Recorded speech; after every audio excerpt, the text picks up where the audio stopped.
Les empires coloniaux, la conquête, la gloire et l'oubli. Les chroniques oubliées parce que certaines histoires ne devraient jamais sombrer dans l'oubli. Ils ont tracé des cartes, nommé les océans, redessiné les continents. Sous leur drapeau, le monde s'est rétréci. Et des millions de vies ont changé de nom. On les appelait les empires coloniaux. Ils disaient apporter la civilisation, la foi, le commerce. Mais derrière leurs mots, il y avait la conquête. Derrière leurs croix, les canons. Chapitre 1, l'âge des découvertes. Tout commença sur les flots. Les Portugais longèrent les côtes de l'Afrique, les Espagnols traversèrent l'Atlantique. Ils cherchaient des routes vers les Indes et trouvèrent un nouveau monde. À leur suite, des missionnaires et des soldats, des villes d'or, des temples détruits et des peuples réduits au silence. Ce n'était pas la découverte du monde, c'était le début de sa possession. Chapitre 2, l'ombre de la couronne. Le 19e siècle fut celui des empires sans fin. Le soleil ne se couchait jamais sur la couronne britannique. L'Inde, l'Afrique, les Caraïbes, un monde peint en rouge sur les cartes. Les Anglais disaient apporter l'ordre, la loi, la modernité.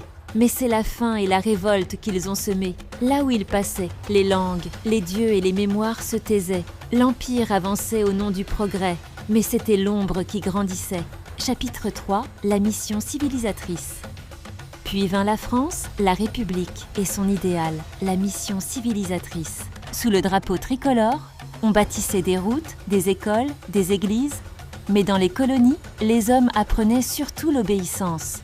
En Afrique, en Indochine, à Madagascar, la République enseignait la liberté, tout en interdisant la sienne.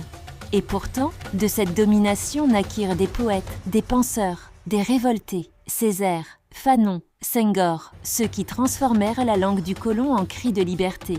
L'Afrique parla français, mais pour dire non. Chapitre 4, la chute des empires.